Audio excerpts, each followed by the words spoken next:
Welcome to another episode of Dad Can We Talk? I am your host, Anthony Ray, and this is episode 109. We are continuing to push, man. I'm so excited because when I hit that episode 100, I know a lot of people probably thought, oh, that's it. He ain't got no more. But what I always said from the beginning, man, I have dad after dad after dad after dad, so we're going to continue to tell the story of fatherhood from our own perspective. And man, I am excited about today. But before we get into that, I need for y'all to do one thing. Go to the YouTube channel and subscribe at Dad Can We Talk. You can find us on YouTube. You can find us on Instagram at Dad Can We Talk, Facebook, Dad Can We Talk, or you can just look up my name at Anthony Richard Ray. You can go to the website at www.dadcanwetalk.com and you will find everything there, the YouTube channel, the audio podcast, everything concerning Dad Can We Talk is on the website also. Or if you don't feel like doing any of that, go to Google and type in Dad Can We Talk. That's simple, easy. So for all my supporters out there, man, I appreciate y'all for continuing to support me. And I just need y'all to do that one thing. Go and help the channel grow. Easy. But without further ado, man, I'm y'all know we came here for business today. We're gonna talk some family and fatherhood. And my guest today is a writer, producer, and director whose work includes ER, Criminal Minds, The Game, Power, Stomp the Yard, Think Like a Man, Flash, and All American. And that's just a few. That's just a few of the things that I can name, man. So I guess it's simple to say, he's a big dog in the game. That's what I'm gonna say. But and he's also a FAMU graduate. So shout out to the Rattlers, man. One time. But yeah. One time. But there he won the Bernard Hendricks Student Leadership Award, which is the highest honor bestowed on a student. And he also had the Meritorious Achievement Award, the highest honor bestowed on an alumnus. So, like I said, this guy's a big dog. He shouldn't need an introduction, but we're going to give him one, so that's how we going to do it today. So, without further ado, y'all, welcome to the show. My man, Rob Hardy. How you feeling, man? I'm good, man. How you feeling? Oh, I'm feeling good, man. Ready to get into it. That's what's up, man. Hey, I appreciate the intro. I appreciate you having me. Yes, sir. Yes, sir. Appreciate you for spending a little time with me today, man. So, on Dad Can We Talk, we always have the first question. We're going to keep it the same today. So, the first question I got for you today is, what was your relationship like with your dad? Man, my relationship with my dad was a little complicated. He was a good dude, and when my parents lived together, he was a guy that just worked a lot, right? And he was gone, but I always knew he loved me, but he just wasn't around a whole lot like my mom was. And then they divorced when I was in elementary school, and I moved away. I moved to Philly. So I would mostly only see my dad during the summer times. And he still worked a lot, but because I was gone so much, he tried to overcompensate by cramming a whole lot of responsibilities and lessons and being extra tough on me because he only had me for a couple months. So we figured, okay, I'm going to make you be the most responsible or the most thorough or the toughest or whatever guy for this little time I have you. So that didn't really, let me get that close to him. It just kind of made it feel like, do this until I got older, and I kind of rebelled against that a little bit. So that was kind of what our relationship was like. And then when I got older and he got sick, we got a chance to get closer together years later. But always a good dude. I just, we ain't really understand each other that much. Yeah. Growing up. Man. Wow. Yeah, that's something that's big. When I think about relationships like that, I hear that a lot, when people grow up with those not what I wouldn't say strained, but almost like in a strained relationship with their dads, and near the end of their life, they start to really grow that relationship. And that's something that always gets me, because I'm like, I really want to be able to do that right now. My kids are 10, 7, and 6. Mm. So I'm like, I just that's one thing I fear is, for them to get older and I wait until that time, which is still is good, because you can allow them to go with closure, which is always a good thing. So yeah, man, that's a very important thing that I focus on for myself. But how would you say that relationship that you had with your dad translates over into the way that you parent your own children? You know, so for me, the relationship with my dad shows itself in my relationship with my boys in a couple ways. Um, on one end, like my dad, I work a lot and I got these high expectations of my boys, and at times I could be tough on them, like my dad was for me. But on the Mhm. flip side, I work hard to try to be there and be present with them. Try to go to as many games and practices and all of that as I can. And I'm a lot more expressive with my boys than my dad was with me. And he was a loving dude. He wasn't raised to say stuff like, hey, good job. Hey, I'm proud of you. That wasn't his vibe, because guys from his generation didn't really do that. So Mhm. I try to do that with my boys and let them know, you know, how much I love them, what I feel, and if I gotta discipline them, then I always try to do that with the lesson in mind. So I'm not just going at their head. I'm saying, hey, listen, here's why I'm doing this. Here's what you could do better. Here's what you did right, but here's what we expect from you.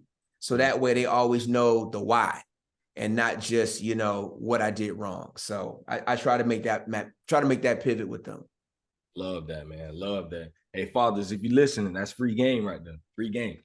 But so you grew up in Philly, man. I want you to talk about that. I'm always interested to hear stories from guys that grew up in, that those different eras like the 70s and the 80s. So around those times, I know you spent a lot of your teenage years probably in the 80s, if I'm right, if I'm not wrong. But so talk about that, growing up in Philly in the 70s and 80s, and how things were like just growing up in that time. So it was like I had two different worlds. I had Nashville where my dad lived. That was like, middle class, two parents and me, little house and whatnot. And that was cool and stable. And I had some good friends. Then I moved to Philly. Mm, And so Philly was big city. It was fast, it was aggressive, and we was what I would call hood adjacent. yeah. So that meant that it was like a block by block scenario, and you just got to learn fast how to move there. And at that time, you take the bus everywhere. I mean, we had a car, but all the kids took the bus to school. And I don't mean like the yellow bus. I'm talking about like the city bus. So you Yeah. got like kindergartners, first graders, second graders, we all on the bus, transfer passes, whatever. And if you little, you just stayed in the front because the big boys was going to be in the back, and that ain't where you wanted to be at. And so, you get there, and I was just a new boy. And it was just a whole new different world of where all of a sudden everybody was about talking fast. Did you have the right clothes? What's up with the music? The girls vibe different. And and it was just tough. You know what I'm saying? You just gotta watch where you at. You know what I'm saying? So that way you don't get jammed up. But like anything, you adapt quick as a kid and you kind of figure out the vibes of what it is. And then when I would go to Nashville just felt a lot slower. And this was probably like in the early 80s. I was born in the 70s, but I'm a 80s kid. And it Mhm. was cool because at that time in Philly, rap music was just getting started and it was new. So that was a big new thing. Atari was a big new thing back then. And just like it's my first time, I said, caring about stuff like clothes. So I'm like coming into my own during that time in the big city. Yeah. And I had cousins in New York, so I would go up there. So it was just a whole different kind of energy, man. It was love. It was love. Love that, man. Love that, man. And I grew up, I would say I'm a 90s kid, born 89, but I was a 90s kid. And I was a big Allen Iverson fan. So I always wanted to visit Philly, man. Just watching AI, that was like my thing. So back then, I'm bald head now, but back then I had my braids in my head. Ah. Yeah. But so with Philly, it's interesting. You talked about that hip hop era and stuff. I know they were just, starting around that time. And I know up north, man, I know I mean, just watching documentaries and stuff and just seeing, like that city life is way different. I mean, even Nashville, that's country. I think of Tennessee, all the trees and all that stuff. But what was it like growing up in that era in the 80s once the crack era really started to pop off and hip hop is coming in? Did you see a transition, or was that something that you were even aware of at that time, growing up in that time? The transition I saw wasn't so much like people using. I think that happened all over the city, but again, that it was a little bit more focused in what exact block you were and so on and so forth. What I did notice though was more people were getting money. I saw that. I did have at least a couple friends that were in that game. One friend of mine from 8th grade wound up eventually dropping out, and then he was a corner boy.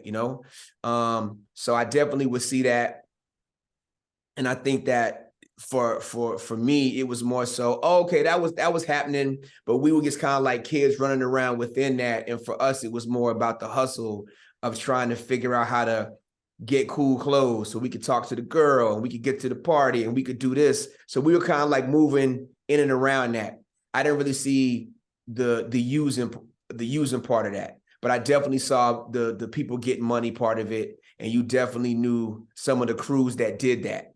Because they were large, so you could say, oh, that's the so and so, and so you just kind of like peeped who was doing what. But they all had a different look. And then if you went to New York, same kind of thing, just different style and different swag. Mm. And I like to ask that question because having what we have now in 2023 with movies and documentaries, we can look back and we see all of these things. And I always wonder, if in that time people really saw what the war on drugs did to the Black family. Like if it was something that was even like thought of like while it was going on. I know we can look back, 20 and 30 years back now and we can see what it did, but I'm always interested to know like how the people who were really living in that time, if they were able to see, you know, I always call it, that's like a government thing that really went on to really destroy our community. Yeah, I think that all that was definitely there. You know what I'm saying? I think that you would see stuff like that in different levels. You know what I'm saying? I think, a lot more what I saw where I was again, you had certain blocks where that was more heavy. And we were just always taught you're not going to be hanging on that block. You know what I'm saying? Because it's a whole lot that comes with that. So you knew that was there, but it wasn't like that was my neighbor. But I did know folks that definitely was in that life. As a matter of fact, one of my friends that was in that life, isn't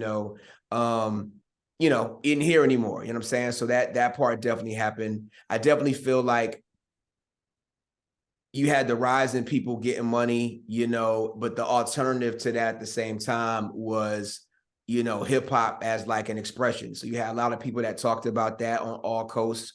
And I think coming up in middle school and high school, that's kind of where I was giving my attention to, was whether it was like the Public Enemies of the world, the KRS-Ones, Boogie Down Productions of the world, or on the West Coast, NWAs of the world. And back then, because it wasn't, the internet wasn't, you know, out and big, the only connection that you had with stuff like that was to go see a different city. So you would see that what was happening in New York was different from Philly, was different from Nashville or Atlanta. You know what I'm saying? So everybody had their own vibe. And then when shows like Rap City or Yo MTV Raps came out, you got a chance to see, oh, okay, here's what they're doing in DC or St. Louis or New Orleans. And that was like your way into seeing, wow, the same stuff is happening there. It just may be a little bit different over here because of how they talk or because of the clothes that they're wearing. But the energy is still the same. Man, that makes so much sense now that you say that, because I'm always looking at things in a, you know, like a social media from that lens. And I almost forget at times, you know, even when I was growing up in the early 2000s, you know, it wasn't all of this, like where you can see things, you know, really within a split second. You know, you go to Instagram and things are updating constantly. But yeah, man, that makes a lot of sense. So you really like, what are your thoughts on how the media has changed over the years, or even helped to portray the negative images of Black fathers? Because one of my big things with starting this podcast was I feel like Black dads for decades, you know, for years, we have this negative stigma. When people think about Black fatherhood, the first thing we think of is absent, Yep. uh, deadbeat. It's always something negative attached to the Black dad.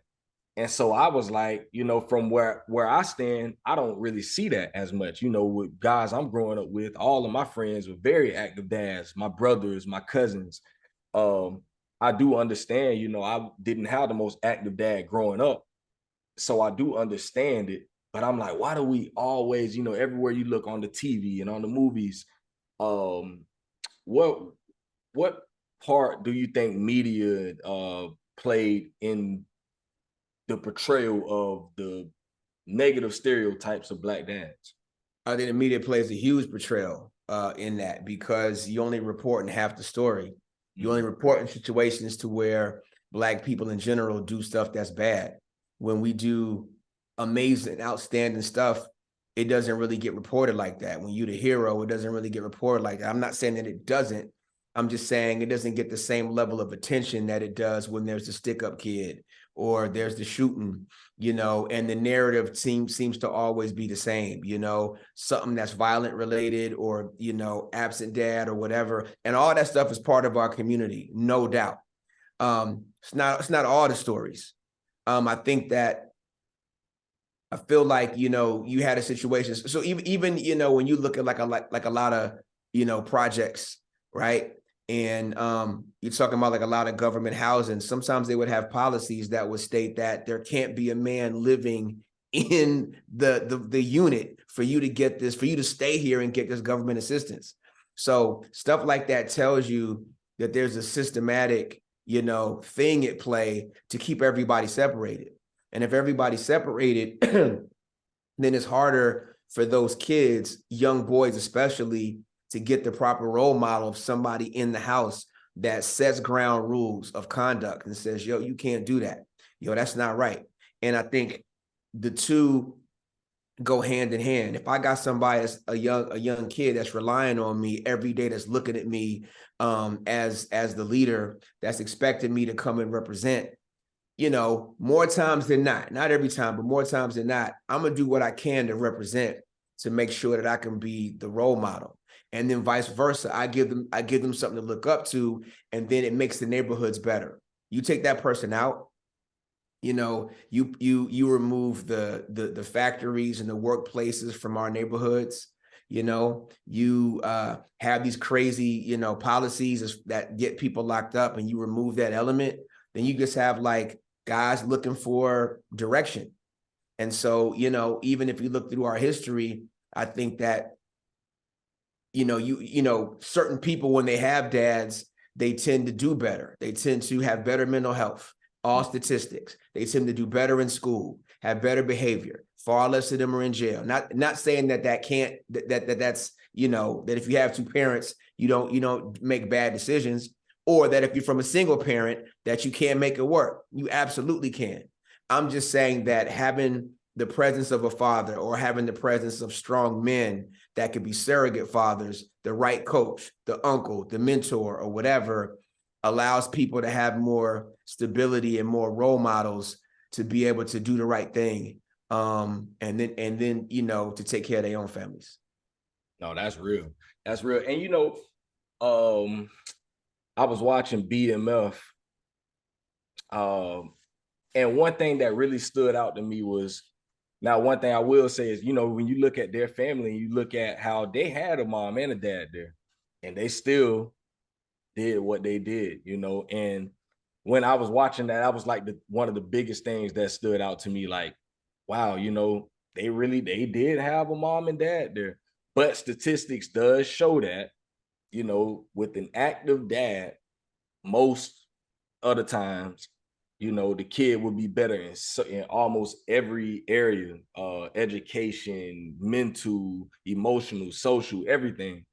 Just having that active dad is such a huge thing. And I think people overlook it at times. It's like, oh, well, a mom can help you do X, Y, and Z. And I'm like, yeah, of course. I'm a huge believer in we need mom and dad. So it's never to throw shade on moms and say that moms aren't important. Like, of course, moms are definitely needed, but the dad is also. And that's just a big message that I think people got to understand. I will offer this, right? And I absolutely adored my mom and still do. And she definitely did her best for me. But there were certain things I needed from my dad, you know, and I even see it, you know, with my own wife. I think that I'm just being general. It's not like this for everybody, but in a lot of cases, I think moms are geared towards wanting to protect their kids from the world. I want to protect my kid from the bully, from the dog, from getting mistreated, from getting locked up. I want to protect them. And so they should, because they're nurturers. Again, I'm just being general, not saying that it's always like this. Dads, in general, are different because dads are typically saying, I know the world's going to do all that stuff. So how do I prepare my kid to handle that? The best way that I can prepare my kid to handle that means that that kid can protect him or herself. So that's kind of the difference. It's saying, I'm going to protect my kid from the bully, or I'm going to teach my kid how to fight the bully. Not saying that mom can't do that, because moms do that all the time. And I had an aunt that was definitely about that life. But I'm saying more of the dads that I know, I call them my cool dads and my dope dads, however your vibe is. It's all about, how do I protect him? How do I get him to be able to stand up for himself, to get him to ride for himself? Do I got to teach him how to box? Got to teach him how to fish? Got to teach him how to do this? How does he move? How does he code switch? All those things that teach him how to handle situations when they come to him might just be a different approach. And so, again, moms can provide that, but sometimes, especially if I'm a boy, I need that coming from a man personally, because it's going to come different, because he experiences that different from society, from the neighborhood. So that's going to make it easier for me to relate to. And then for girls, they get a chance to get that love from a man. Again, I'm assuming that it's healthy, then a man can show you, here's what it feels like to be protected. Here's the game to look out for when guys may try to get at you. Those are all certain things that, again, can come from mom, but it's different if he's a guy, the same type of person that might be trying to do that to you. Man, that ain't nothing but the truth right there. Do you ever feel the obligation in your work to,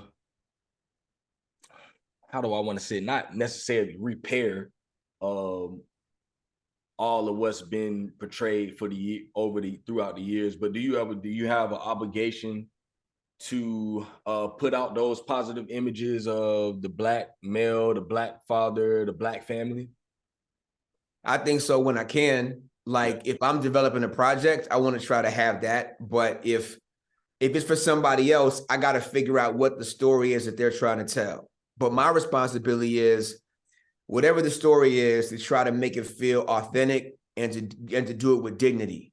So if this person is, you know, a drug dealer or he's robbing somebody or whatever's happening, then not just look at what's on the page and say what he's doing is bad, but get more into, well, why is he doing it? You know what I'm saying? What is he doing it for? Is he doing it for, he's trying to make this into something? Is he trying to provide for his family? Okay, cool. Then can we show how he loves, you know, his kids that he's doing it for? Can we show how he or she has a dream and what that dream means to him? So all that stuff humanizes them and says, don't just label our folks based upon what they do and what's on the page. See them as full, you know, flawed people like we all are. And we just trying to figure it out, just trying to make it, trying to get love and trying to live our dream. And I think if you do it like that, then it makes the people more humane, which is who we are as a people.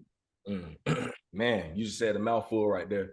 And that's one thing that I pay attention to stuff like that when I'm watching films, you know.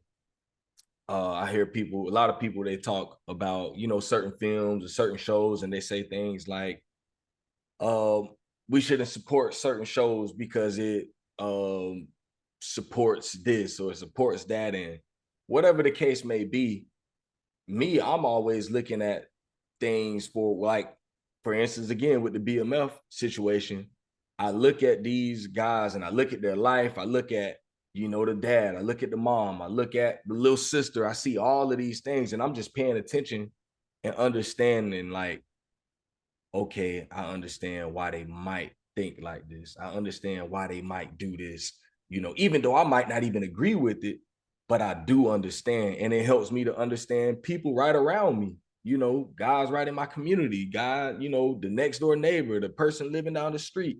You know, really, if you got to really look at things from that perspective. And I don't think it's always glorifying. You know, they say things like, oh, we make movies about violence and it's always glorifying violence. And I don't think it's always the glorification of violence. I Right. think it's showing real life situations and helping people to understand. So yeah, you made a great point on that. And we also have other shows that don't deal with that, but the reality is that we got to support that. And if we supported more of that stuff, like the Woman King, where you have like the tribe of African women that go and they're warriors and they fought off the colonizers and all that. If we don't support that, it's harder for us to get more of that. But like on like the BMF situation, like, you know, I think that if in that story, you do have everybody living in the house. But the reality is that if the industry and the factories and all that stuff that was there that gave the dad the job to provide for his family are all gone, and everybody's fighting to just survive and keep the lights on, then it throws the dynamic off. You know what I'm saying? So even though the dad is there and even though the dad is trying to represent, the situations around threw the dynamics off. So now, unfortunately, the kids may feel the need to, well, I got to go out and do something to make stuff happen, so on and so forth. Now, 20 years ago, when you got the Firestone factory, when you got the GM plants popping, when you got all that stuff going, and I got a job with benefits and I can get my teeth fixed and all of that stuff, then it's easier to keep that dynamic how it should be, you know? But the minute that the basics aren't there, that's when everybody starts doing, you know, what they want to do and start looking at each other sideways. That's human nature. Not saying it's right, but I'm saying that I understand that, but that's not just our people. that's all people in those situations, but that just happens to be more the narrative for us. Man, that's so real. That's the truth right there. I want you to talk about, you know, how you balance work and family. You know I might not have as many things as you going on, but I know for me, you know, working full time. At one point, I was in school full time, 3 kids, wife, um, start running a podcast. I got all of these different things going on, and it was rough. Yeah. Yeah, just in all honesty, it was rough. You know, and at times I just would look up like, bro, how do I get through this? Like, how do I make it to tomorrow? Because it seems like this day right here is gonna take me out. This right here is gonna be the one. And so I know with all of that stuff, film and work and all of that stuff that you have going on, how do you find the time to take care of you, tend to your children? Then you got a wife and you got to tend to her. How do you balance all that? Hey man, first of all, props to you just on doing that balance. You know what I'm saying? That's no easy thing to do, and you definitely get like the gold star for that, my man. So listen, I don't know that you ever really get the full on balance, because once you give to these two things, this other thing is going to fall down. So you're always kind of doing this, right? I think it's about picking and choosing different times. And for me, I try to put together a schedule, and it sounds real specific, but that's the only way that I can do it, is to say, okay, here's what's important to me. Here's what I got to do. Here's what I want to do. And let me arrange when I have to do stuff. And let me always try to stick in there something that I want to do. And then let me leave some time open just in case something extra happens that I, popped up with my kids or with my wife or whatever that is. And you always do that balance. But a buddy of mine told me a while ago, he said, hey, Rob, you got to choose. He said, you can be the best director guy ever, but that means you just got to go hard and go get it. But this is going to suffer over here at home. Or maybe you can be a good director guy and have a little bit more time to be home and walk that balance.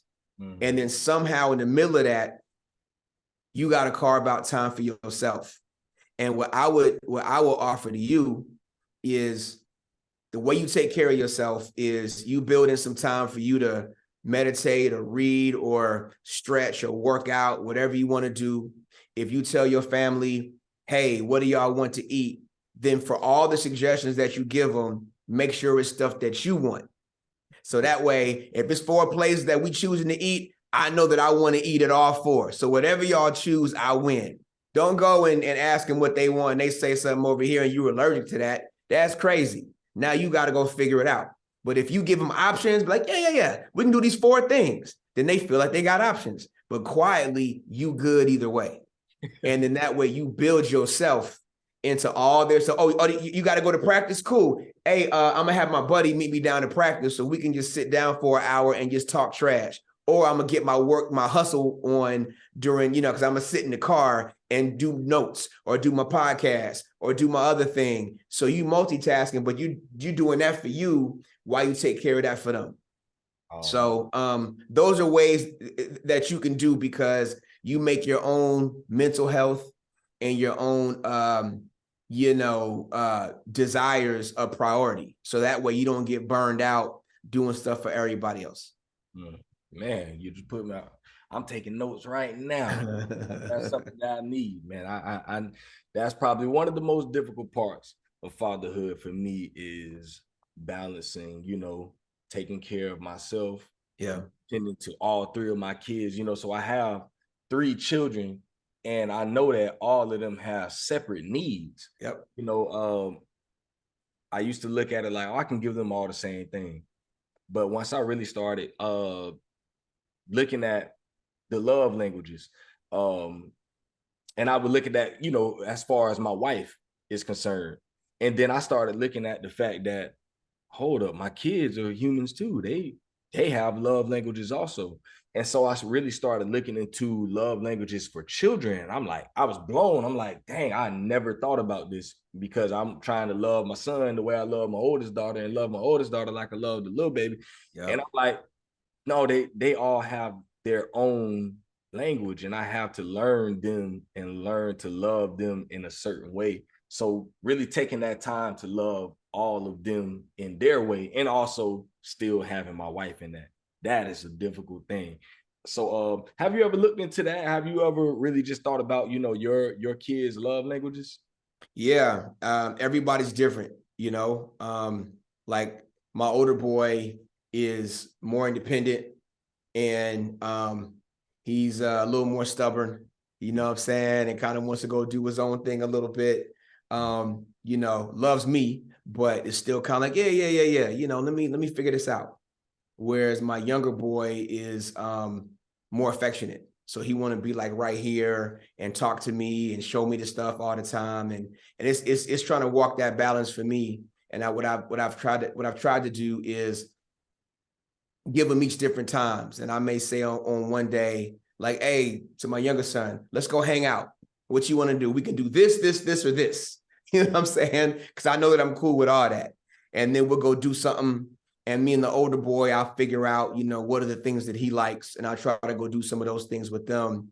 And then, you know, I try to give my wife free time to go do her because I'm going to want the same thing myself. Or as a cheat, what I'll do is there's certain guys that I'm cool with that have sons. So I say, hey, why don't we get our sons together? And then the sons will go do whatever, play the game, be on the basketball court, doing whatever. And then me and the dads can hang out. So I get my me time, they get their time, and then I'll set up a date for the queen. You know what I'm saying? So it's all in how you want to just shuffle the deck to try to get as much done to feed your soul.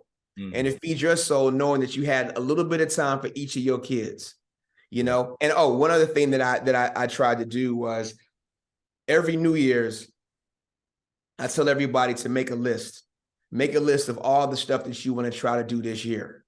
You know what I'm saying? So if you want to do a new sport, if you want to go on a trip, you want to hang out with me more, whatever those things are, you can just think about whatever it is that you want to do. And none of it may ever happen, but at least I saw it. So if I'm getting gifts, doing activities, planning my time, I can try to work some of that stuff in. So by the time we come to the end of that year, you can say, okay, I had a list of 20 things, but we did 5. Now I got a new list. But guess what? You did 5 of those things on your list.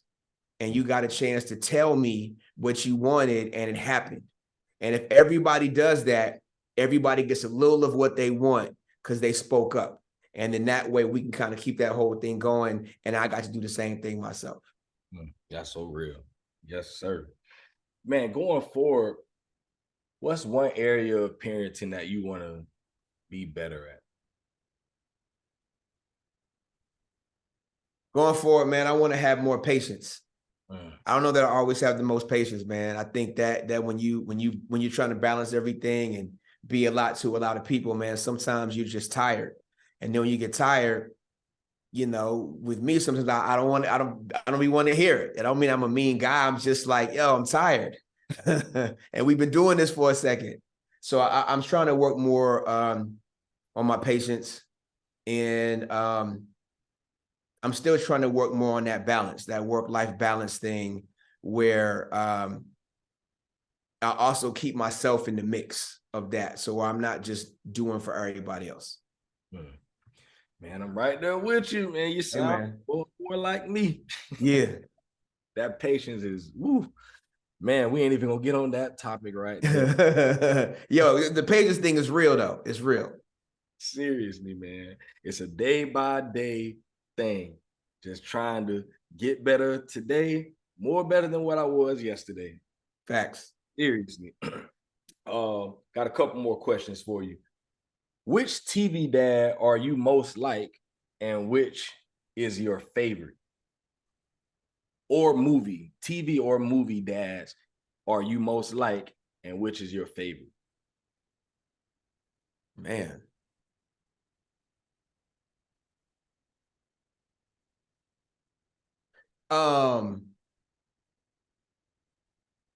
Which TV dad am I most like? You know,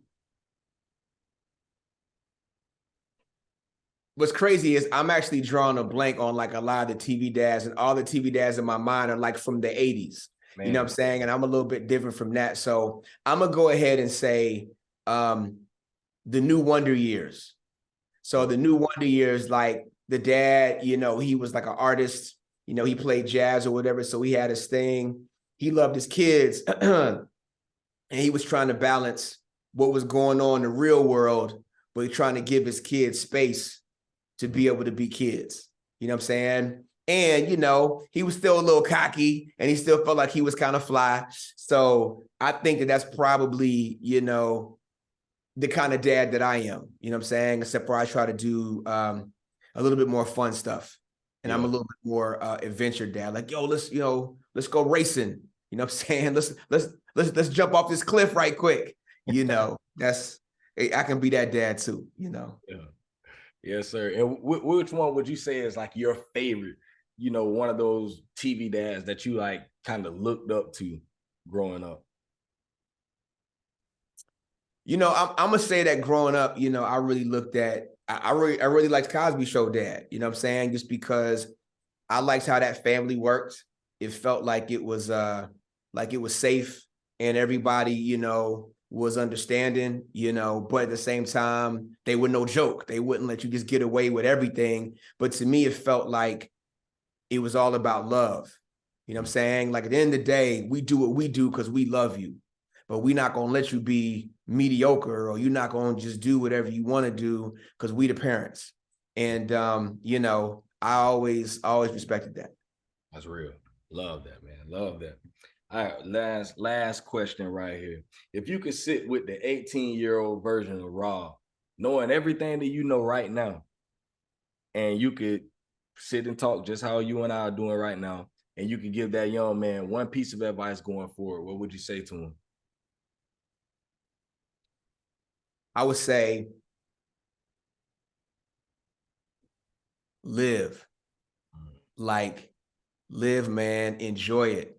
Like at 18, you about to leave Philly, you about to go to FAMU, you about to go to a whole new place, enjoy that. And as much as you love where you are, look for that new adventure and embrace what's different, have a good time. And I did that, but I think sometimes we could always be looking ahead at what's the next thing, or when I get my thing off the ground, or when I make this transition. But just enjoy every phase of it, man. And it don't matter if something doesn't work out for you, it ain't work out for a reason. So once you accept that it didn't work out, whatever that is, the relationship, the opportunity, the whatever, again, enjoy where you at, because once you do that, the new thing is gonna appear. And you're gonna love it. And you're gonna say, man, remember when I crashed and burned? But then we went to the club and had the best party ever. And then, you know, and that's what makes life worth living. That's real. Man, I love that. That's some advice for all of us out there, man. Yeah. Live in the moment. Yes, Live sir. and appreciate. You know, I think at times we take life for granted. You know, we always think that we're gonna wake up tomorrow. You know, we look at life in that way. We think, oh, I'll be here next week, I'll get this done, I'll call this person, I'll do this, and we're just not promised that, you know. And I don't think we think of life in that way enough, you know, to just really know that, bro, I really might not be here tomorrow. You know, I might not see my wife again next time I open my eyes, you know, or when she leaves the house or I leave the house, or I might not see my kids again after they leave for school, you know. So just trying to stay in that mindset, man, that's definitely important. Big. 100%, man. I remember I was doing a show one time, and I was talking to a guy, and he was a writer, and he's telling me, he said, you know, in 10 years, I'm not going to be thinking about this episode or, you know, how it turned out. What I am going to be thinking about is the fact that we kicking it right here, having a drink, talking slick, whatever, in New York. And, you know, it's just the moments that makes it all worth it. You know what I'm saying? Because that just tells you what kind of experience you have in. So Gainesville could be the greatest thing ever if you let it be. Yeah, straight you up. know, or not. Straight up. That's Yeah. real. That's real, man. Well, Mr. Rob, man, listen, this right here was definitely an honor. Man, just to have the opportunity to sit in and kick it with you, man. This is everything, man. You know, I definitely learned something. I always say, Dad, can we talk is something that I put out for everyone else to hear, but Dad, can we talk is for me. I need stuff like this. I'm always trying to learn as a dad. I don't know it all. Um, I was saying I went to a parent conference. I had to speak at a parent conference last Friday, and I was telling them, you know, last year I won Father of the Year for my county, for the state of Florida, and for the Southeastern region. And I'm like, people probably look at me like, oh, he knows it all. He had Father of the Year. And I'm like, I don't know. I still don't even know probably 10% of what I need. I'm still learning. I'm learning by the day, and don't look to me for all the answers, because I'm gonna be looking right back at you, asking you 10 more questions than what you got for me. So yeah, man, just always trying to learn. And I learned a lot in this one, man. You gave me some nuggets, some things that I'm gonna definitely try to put into my repertoire, and just keep it pushing, man. I'm trying to just get better every day.